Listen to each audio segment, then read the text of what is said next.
Software engineering में अध्याय 34 chapter number 34 project scheduling देख रहे हैं। प्रोजेक्ट शेड्यूलिंग में जब हम टास्क बना लेते हैं, टास्क कहां से आया? पहले हमने प्रोजेक्ट का स्कोप बनाया, उसके बाद हमने फंक्शन निर्धारित किए क्या क्या काम होंगे, फिर हमने टास्क डिफाइन किए कि इन फंक्शन को करने के लिए हमें क्या क्या अलग अलग काम करने पड़ेंगे। ये जो टास्क है, काम जो हम कर रहे हैं, इसमें आपस में इंटरडिपेंडेंसी होगी। कोई काम किसी के बाद में होगा, कोई काम साथ में होंगे।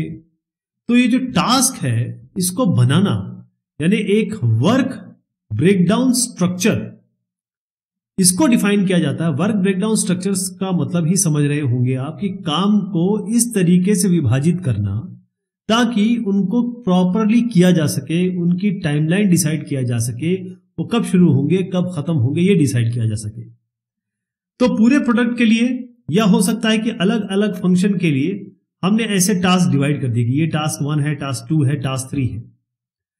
अब PERT और CPM दोनों ही क्वांटिटेटिव टूल्स हैं।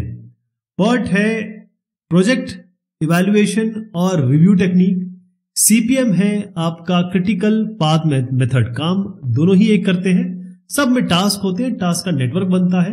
और प्रोजेक्ट शेड्यूलिंग की तकनीक है, CPM में हम क्रिटिकल पाथ ज्यादा देखते हैं। तो इन दोनों का हम इस्तेमाल कर सकते हैं क्रिटिकल पाथ जानने के लिए। एक यहां छोटा सा एग्जांपल है, वैसे तो एक कंस्ट्रक्शन ऑफ हाउस का है, लेकिन मान लीजिए आप यहां से शुरू करते हैं और अंत करना चाहते हैं। तो सबसे लंबा जो रास्ता आप टास्क को लेके चलेंगे, सबसे लंबा रास्ता टाइम के हिसाब से, सबसे लंबा रास्ता जो होगा उसी को हम क्रिटिकल पाथ कहते हैं। यानी वो पाथ जो ड्यूरेशन, प्रोजेक्ट ड्यूरेशन को डिसाइड करता है और उसमें जितने भी आपके टास्क आएंगे, काम आएंगे, उनको आपको करना होगा। एक स्टैटिस्टिकल मॉडल, जैसे मैंने आपको बताया था कि किसी भी चीज को गणना करने के लिए अगर मान लीजिए हम बोलते हैं ऑप्टिमिस्टिक बहुत है, हम पेसिमिस्टिक हैं और हम मोस्ट लाइकली बताते हैं। जैसे हमने कहा ये काम तो भाई ऑप्टिमिज्म वाला कहेगा ये तो 4 दिन में हो जाएगा, पेसिमिस्टिक कहेगा ना ये तो 7 दिन में होगा, और बीच वाला जो मोस्ट लाइकली कहेगा कि ये तो 6 दिन में होगा। तो हम क्या करते हैं, 4 इंटू ये 4 से मल्टीप्लाई कर देते हैं बीच वाले को और फिर इसको डिवाइड कर देते हैं 6 से। इस तरीके की हमारी और भी स्टैटिस्टिकल मॉडल्स हैं जिससे हम मोस्ट लाइकली एस्टिमेट निकाल लेते हैं कि ये समय जो हमने अनुमान लगाया है वो कुछ इस तरीके से होना चाहिए। उसके बाद हम एक बाउंड्री टाइम निकालते हैं, यानी कोई भी टास्क है उसका विंडो, ये मान लीजिए मैंने टास्क इसके अंदर डाल दिया, तो ये कब शुरू होगा और कब खत्म होगा। PERT और CPM दोनों ही इसका इस्तेमाल करते हैं। गैंट चार्ट क्या है?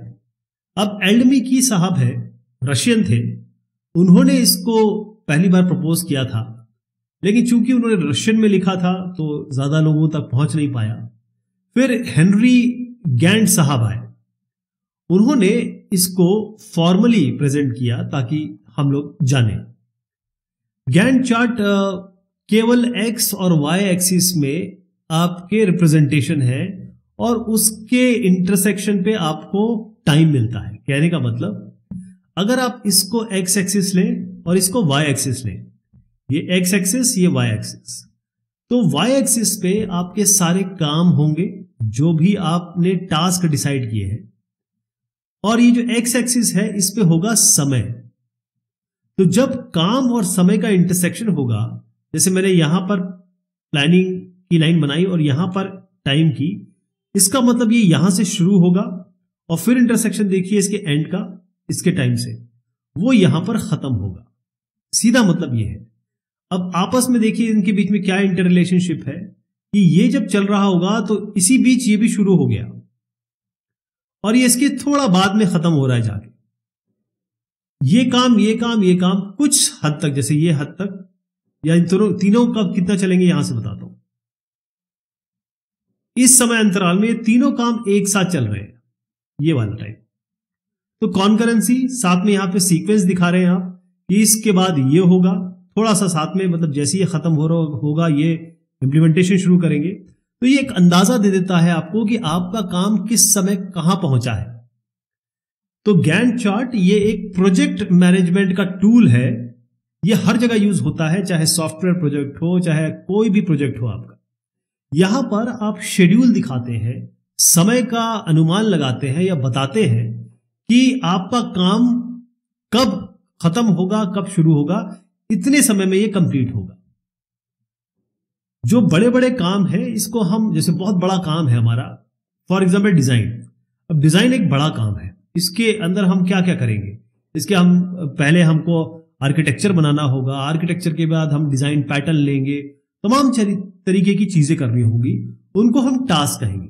तो एक बड़े काम को टास्क में डिवाइड करेंगे और फिर हम ये डिसाइड करेंगे, प्लान करेंगे कौन सा काम कब होगा और कौन सा किसके बाद होगा। तो एक गैंट चार्ट ये आपको बताता है कि वो सारे काम या एक्टिविटी टाइम के अगेंस्ट, ये काम टाइम के अगेंस्ट केवल इसको प्रोजेक्ट करता है, पिक्टोरियल रिप्रेजेंटेशन है, या फिर ये कहें कि ग्राफ है, या कहें एक्स और वाई एक्सिस है, या ये कहें कि एक्सेल शीट है। तो अगर हम गैंट चार्ट के बारे में बात करें तो इसका काम ही प्रोजेक्ट मैनेजमेंट के लिए होता है। आपको प्रोजेक्ट को प्लान करना होता है, इन सारी टास्क को, एक्टिविटी को, वर्क को आपको शेड्यूल करना होता है, सीक्वेंस करना होता है, और यह बताना होता है कौन सा किसके बाद कब कंप्लीट होगा। एक सिंपल सा गैंट चार्ट अगर आप बनाना चाहें तो उसमें क्या क्या चीजें आएंगी। सबसे पहले देखिएगा, ये जो है इसका नाम, ये होता है टास्क का नाम।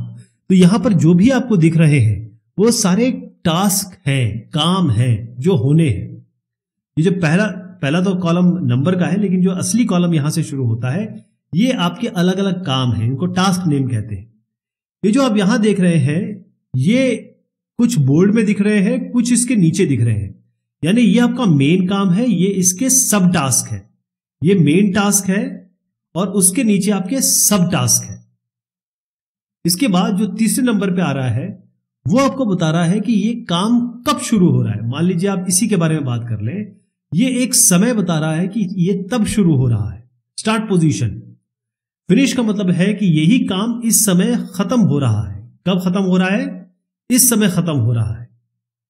अब यहां पर आपको दिया जा रहा है, ये जो 5वीं जगह पे है, ये आपका ड्यूरेशन। यहां पर आपको ड्यूरेशन लिखना पड़ेगा। ड्यूरेशन मतलब शुरुआत कब हो रही है और अंत कब हो रहा है, उसके बीच का अंतराल, उसके बीच का डिफरेंस। ये 4D इसलिए लिखा हुआ है क्योंकि हम डे में दिखाना चाहते हैं। यहीं पर आप 4H लिख देते तो आवर हो जाता, अगर आप 4W लिख देते तो 4 वीक हो जाता, है ना। एक टास्क जिसका ड्यूरेशन 0 होता है वो माइलस्टोन होता है। जैसे यहां पर आप देखेंगे एक डायमंड बना हुआ है, जो डायमंड बने हुए हैं ये आपको बताते हैं कि यहां पर काम खत्म हो रहा है, या फिर कहें कि एक सब्सटैंशियल रिजल्ट या वर्क प्रोडक्ट आपको इस प्रोजेक्ट का मिल रहा है। अगले पे आते हैं, ये छठवां, ये बताता है परसेंट कंप्लीट, कितना काम हो चुका है, कितना काम कंप्लीट हो चुका है। जैसे अगर आप यहां पर देखें, अब इधर पे आइएगा, यहां पर आपको ये स्टार्ट बता रहा है, ये आपको एंड बता रहा है, और क्योंकि ये 25% काम हुआ है तो आप देखेंगे कि ये जो कलर से, एक अलग कलर से ये 25 वाला रंग दिया गया है, मतलब 25% हो गया है। यहीं पर आप देखेंगे कि ये 1 डे है और 100% कंप्लीट हो गया है, तो ये काम पूरा का पूरा एक दूसरे कलर से रंग दिया गया है, राइट। तो ये 7 जो हो गया आपका, ये आपको बता रहा है कितना प्रोपोर्शन कंप्लीट हो गया है। तो जो परसेंट कंप्लीट है वो आपको किसी डिफरेंट कलर से दिखाना होता है। ये सारी लाइन जो आप देख रहे हैं, ये वाली लाइन, ये लाइन, ये सारी इन लाइनों को कहते हैं कनेक्टर लाइन। क्या कहते हैं? Connector line. और यहां पर ये जो आप देख रहे हैं ये आपका टास्क है। ये बेसिकली जिसकी भी बारे में बात कर रहे हैं वो सारे ये जो है टास्क है, और एक के नीचे लिखने का मतलब ये है कि ये कॉन्करेंटली हो रहे हैं, जो कि इस शेड्यूल के हिसाब से डिसाइड हुआ है। और डायमंड मैंने आपको बता दिया, जहां डायमंड आएगा इसका मतलब ये काम कंप्लीट हो गया है। तो ये आपका गैंट चार्ट हुआ। तो जब आप सॉफ्टवेयर प्रोजेक्ट का शेड्यूल बनाना चाहते हैं या ये जानना चाहते हैं कि कौन सी चीज कब करनी है, कब शुरू होगी, कब खत्म होगी, तो इससे पहले आपको वर्क ब्रेकडाउन स्ट्रक्चर करना होता है। मान लीजिए अगर आपको स्कूल में कोई इवेंट करना है, अब स्कूल का कोई इवेंट है, इसमें कल्चरल एक्टिविटी क्या क्या होगी, कौन कौन दिया जलाएगा, मतलब प्रज्वलित कौन करेगा, आप डायरेक्टर को कब बुलाओगे या प्रिंसिपल कब बुलाओगे, किस समय वो स्पीच देगा, शुरुआत में देगा कि एंड में देगा। अच्छा, मिष्ठान यानी फूड या क्या रिफ्रेशमेंट कब देना है आपको, कितना देना है, ये सारे काम आपको डिवाइड करने पड़ेंगे ऐसे ऐसे करके। इसी को हम वर्क ब्रेकडाउन स्ट्रक्चर कहते हैं। अगर कोई ऑटोमेटेड टूल है, आजकल तमाम तरीके के ऑटोमेटेड टूल्स हैं आपके पास, जैसे प्रोजेक्ट जो मैनेजमेंट का टूल है वही आपके माइक्रोसॉफ्ट प्रोजेक्ट है, वो एक बहुत बेहतरीन प्रोजेक्ट मैनेजमेंट का टूल है जो बहुत सारे लोग यूज करते हैं। तो जो वर्क ब्रेकडाउन है, ये जो WBS है, यही इनपुट होता है टास्क निकालने के लिए। जैसे आप WBS का इनपुट देते हैं, अपने आप टास्क निकल के आ जाते हैं। तो एफर्ट, ड्यूरेशन और स्टार्ट डेट, यानी स्टार्ट कब हो रहा है, कितना समय लगेगा, क्योंकि स्टार्ट डेट और ड्यूरेशन मिल गया तो एंड डेट मिल जाएगी, और साथ में कितना एफर्ट लग रहा है हर एक टास्क के लिए, आपको उसका कितना काम हो रहा है, एफर्ट, वो आप एस्टिमेट करेंगे, स्टार्ट डेट देंगे और उसके बाद ड्यूरेशन देंगे, तो एंड डेट अपने आप वो ले लेगा। टास्क हर एक आदमी को दिया जा सकता है या आदमियों को दिया जा सकता है। तो ये जो आप टाइमलाइन देख रहे हैं, यानी कि आपका काम और आपका शेड्यूल, यानी टाइमलाइन के हिसाब से, टाइम स्केल के हिसाब से जो आपने शेड्यूल को दिखाया है, उसी को हम गैंट चार्ट या टाइमलाइन चार्ट भी कहते हैं।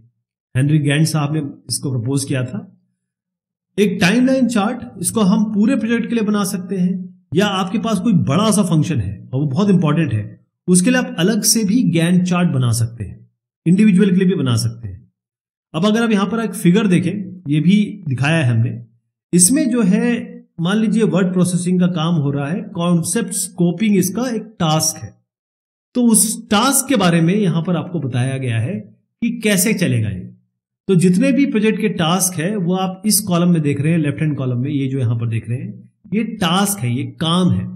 और ये जो हॉरिजॉन्टल टाइम यहां पर है, हॉरिजॉन्टली इस ऐसे में आपको ये टाइम बता रहा है कि वीक 1 डे 1 ये वाला काम, वीक 1 डे 1 ये वाला काम, plan start, actual start, plan start, actual start, ये सब चीजें जो है वो हम गिनेंगे, क्योंकि अर्न वैल्यू एनालिसिस हम इसी से करेंगे। फिलहाल तो आप यहां से देखिए कि यहां से शुरू हो रहा है, यहां पर खत्म हो रहा है, ये वाला काम, ऐसे समझिए। तो मल्टीपल बार्स अगर आप देखेंगे कि एक साथ आपको दिखा दे रहे हैं, जैसे ये तीनों एक साथ एक के ऊपर एक है, ऐसा ऐसा ऐसा, इसका मतलब ये कॉन्करेंसी में है, एक साथ तीनों काम हो रहे हैं। डायमंड जहां जहां आप देख रहे हैं, इसका मतलब ये है कि ये माइलस्टोन्स हैं।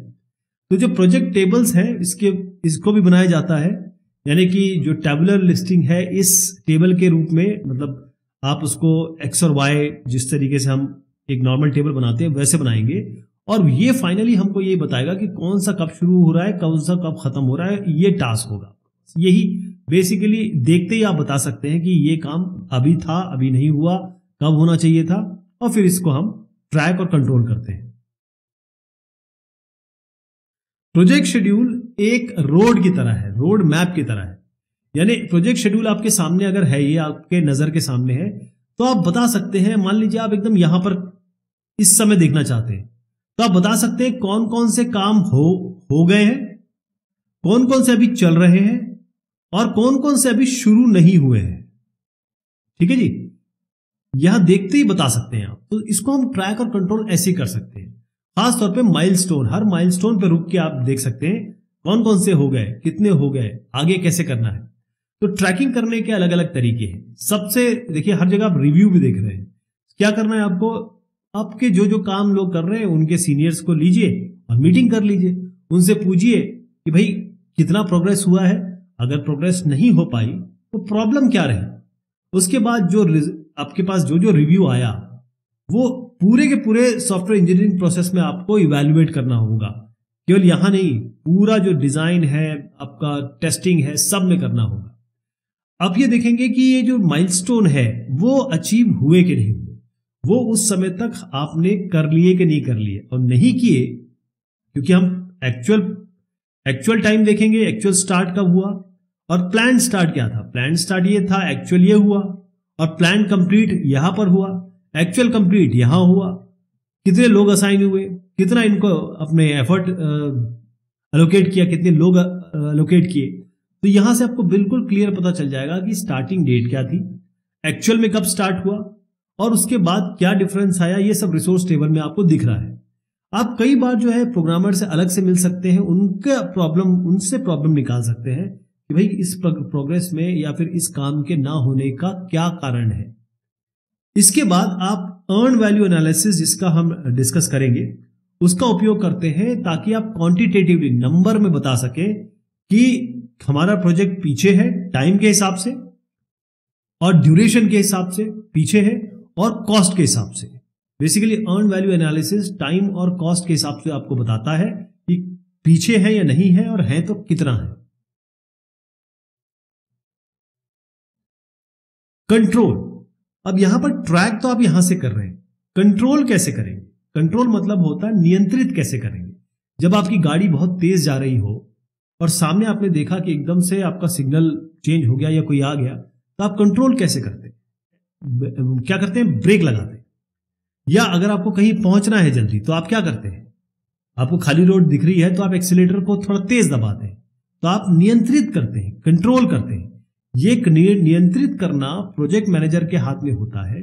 वो कैसे करेगा? वो ये देखेगा कि जो प्रोजेक्ट में रिसोर्सेस लगाए हैं, रिसोर्सेस क्या हो सकते हैं? आदमी हो सकता है, हार्डवेयर सॉफ्टवेयर हो सकता है। वो उसकी गणना और आंकलन करेगा।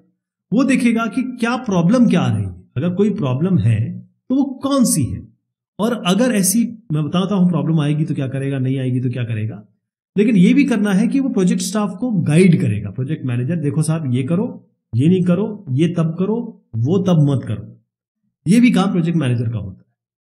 अगर सब चीजें सही चल रही है, हम माइलस्टोन अचीव कर रहे हैं, यहां पर हमने अचीव कर लिया, यहां अचीव कर लिया, समय के हिसाब से कर लिया, अगर चीजें ठीक चल रही हैं, तो वो थोड़ा सा अपना शिकंजा नहीं कसेगा, थोड़ा हल्का रखेगा प्रोजेक्ट मैनेजर। इसका मतलब प्रोजेक्ट अगर शेड्यूल पे है, पैसा भी जितना चाहिए, जितना खर्च होना चाहिए इस समय तक हो गया है, और उसके बाद आपने रिव्यू लिया तो देखा कि प्रॉपर प्रोग्रेस चल रहा है, और माइलस्टोन हम आसानी से समय के अनुसार हम अचीव कर रहे हैं, हम वहां तक पहुंच रहे हैं। कंट्रोल थोड़ा सा हल्का सा होगा, नियंत्रण। लेकिन अगर कोई दिक्कत आती है, कोई प्रॉब्लम आती है, तो प्रोजेक्ट मैनेजर का फर्ज बन जाता है कि वो इसका नियंत्रण करे, और नियंत्रण ही ना करे, इस प्रॉब्लम को सॉल्व करे जितना जल्दी हो सके उतना जल्दी। उसके लिए वो क्या कर सकता है? वो देखता है इस पर्टिकुलर एरिया में प्रॉब्लम हो रही है, ये कंप्लीट नहीं हो रहा, तो यहां पर और लोगों को लगा देगा। ये बोल रहे हैं हमारे पास ये नहीं है, हार्डवेयर नहीं है या सॉफ्टवेयर नहीं है, वो फटाफट हार्डवेयर और सॉफ्टवेयर खरीद के दे देगा। स्टाफ, जैसे मैं कहा, स्टाफ अगर आपको, जैसे आपने इतने लोग लगाए हैं, 2-3 लगाने पड़े, तो एक और आप उठा के यहां से उठा लेंगे या हायर कर लेंगे, ये काम वो कर सकता है। और अगर बाई चांस कुछ इधर उधर होता है, तो इस पूरे शेड्यूल को रीडिफाइन करना, यानी आप दोबारा इसको बनाएंगे नए टाइमलाइन के हिसाब से। अगर कभी एक ऐसी समस्या आती है, क्योंकि कोई भी सॉफ्टवेयर प्रोजेक्ट ले लें या कोई भी प्रोजेक्ट ले लें आप, वहां पर आपका डेडलाइन का प्रेशर हमेशा होता है। क्योंकि डेडलाइन कहां से आती है? ये आती है मार्केट से। आपके स्टेक होल्डर्स या जिन्होंने आपको काम दिया है, वो आपको एक डेडलाइन देते हैं, और अगर डेडलाइन बड़ी सीवियर है, तो कई बार जो अच्छे समझदार प्रोजेक्ट मैनेजर्स होते हैं, वो एक तरीका अपनाते हैं प्रोजेक्ट शेड्यूलिंग और कंट्रोल का। शेड्यूल मतलब होता है टाइमलाइन कि कौन सा काम कब होगा।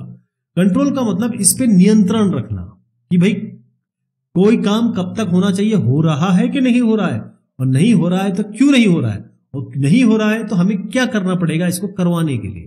तो यहां पर एक तकनीक होती है टाइम बॉक्सिंग। टाइम बॉक्सिंग का भी मैं बताता हूं। क्या होता है कि हम पूरा प्रोडक्ट नहीं डिलीवर कर पा रहे, मान लीजिए हमारा स्टार्ट डेट ये था, एंड डेट ये है, और हम यहां पर डिलीवर नहीं कर पा रहे, और हमको समझ में आ रहा है कि हम डिलीवर नहीं कर पाएंगे।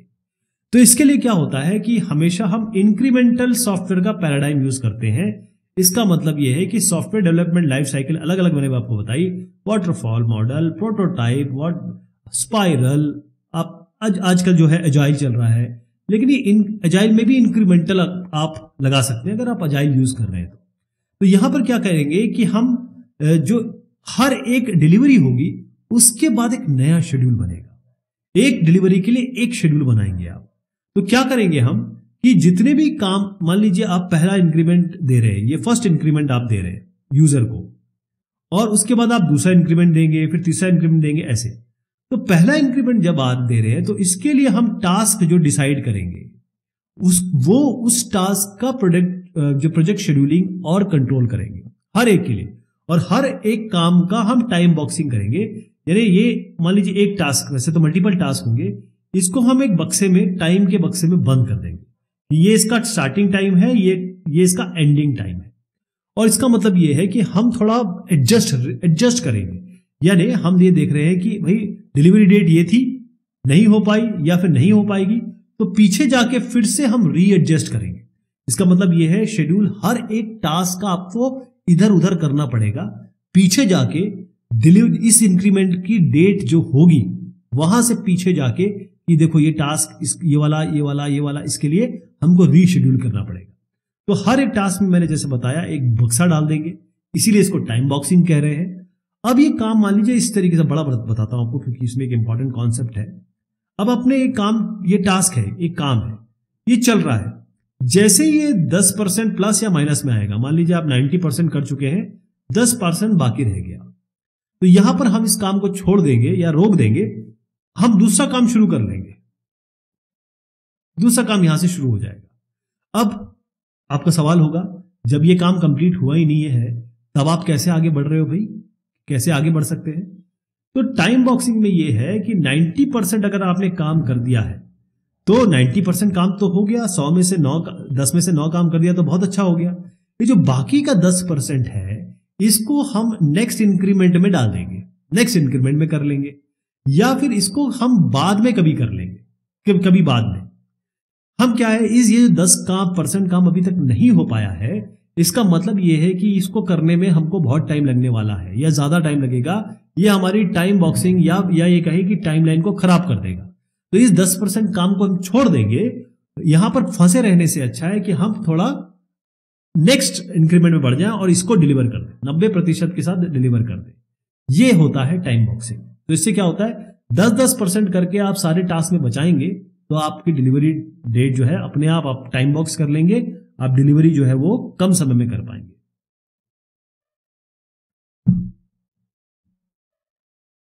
Tracking progress for an object oriented project. अब इसकी चर्चा हम करेंगे अगली बार। तब तक के लिए शुक्रिया, मेहरबानी आप सभी की।